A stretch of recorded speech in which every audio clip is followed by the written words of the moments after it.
Hello, this is Jim Reynolds with Ultimate Mission here in Nepal. And I'm here with Sarita. And Sarita is going to be one of our new Healthy Heart workers. She's going to be one of our supervisors, aren't you? Yeah, Yes. yes. And you're also a gospel outreach worker. Yes. So this will be something new to us. We're taking a gospel outreach worker and we're also going to make her one of our supervisors. So this is going to be a fantastic partnership, which we already have with gospel outreach. But as I was talking to Sarita, she told me just an amazing story. So you were 11 years old. Yes. When your mother got a wound on her finger, is that Yes. correct? Yes. And so what did that wound end up doing to her?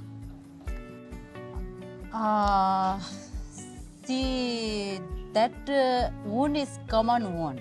Usually Nepali people does got that one. So it's a common wound that a Yes. lot of Nepali people get. Yes. Okay. And but it cure after 15 days or 3 weeks. But for her it takes more than a year. But still Wow. it was not a cure. Because it got infected, didn't it? Yes. So it got blistered up, and then that wound ended up. You said that it made her whole body feel like it was on Yes. fire. So for a year, this woman was in incredible pain, as Yes. Sarita is telling me the story, and she's in this pain, and she is thinking of suicide, right? Yes. Yeah. Yes. And why did she want to commit suicide? Why did she want to do that? We are from the middle class family, so my dad is a driver and his income is very less, and it So- was very hard for him to provide all the needs for the family. But my mom got sick, and when she got sick, all the incomes goes to her treatment. So Oh. family goes very down, and my mom decided to suicide. Because all the money that her dad was making was now going towards paying for the hospital bills and doctor bills, trying to cure her mother. But none of the doctors or nobody could figure out what was wrong with your mother. Yes. So she just was in this immense amount of pain. Yes. And she's taking all the money the family has. She's feeling so bad that she's ready for suicide. Yes. Oh, man. And so I'm just learning this as we're talking, but it seems like if a Buddhist, because you guys were Buddhist, right? Yes. If a Buddhist dies, it costs a lot of money. You've got to pay a lot of money to the Yes. Buddhist priest. Yes. And so the mother thinking, well, I'm trying to keep this family from going broke and having no money. So if I just commit suicide, then all of a sudden now they're going to owe more money. So what her solution was to start going to the Christian church. Yes. Yes. So she figured if she went to the Christian church would take care of her burial, Yes. and her father wouldn't owe a bunch of money to the Buddhist temple. Yes. And this was her reasoning. But what happened when she started going to a Christian church, to a Sabbath-keeping church? After she went to church, she felt good. She was feeling Whole good. 1 year, she was not able to sleep at night time. Right. Awake whole night, and she became so weak and thin. Her hand was stuck here because So she her was hand not, was stuck to her body. I mean, not she able was, to move. She was in misery. Yes, and she was not able to do any kinds of homework as a mother.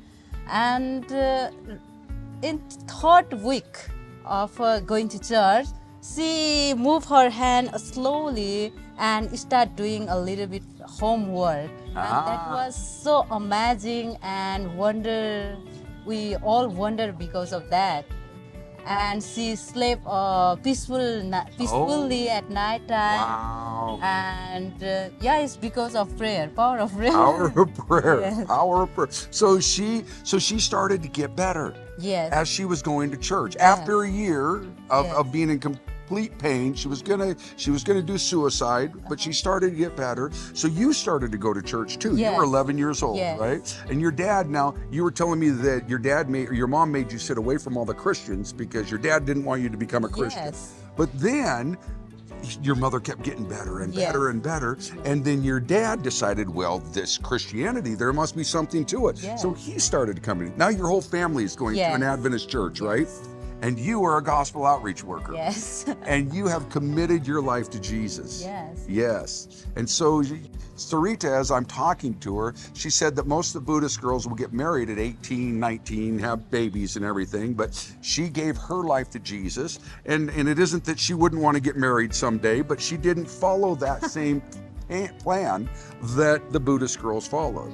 So Actually, it's not the Buddhist rule, but in my society, girls get married before 18. Oh, before 18. Yes. Yes. Okay. So you now are a Bible worker and a healthy heart worker Yes. and a supervisor Yes. for the healthy heart Yes. workers. So I am so happy that you are part of the team, and Gospel Outreach is going to be so happy to hear about you being part of the team. So everybody out there that is sponsoring Gospel Outreach, Sarita is part of what you're sponsoring. So thank you very much for those that sponsor Gospel Outreach, those that sponsor Ultimate Mission. This is a great story, and it is wonderful to have you on the team. Thank you so much. It's my privilege. Oh, The it's more responsibilities I get, I feel it's a God blessing. It's God's blessing. The more responsibilities is God's blessing. I will keep that in mind, by the way. Okay, God bless you all, and have a wonderful day.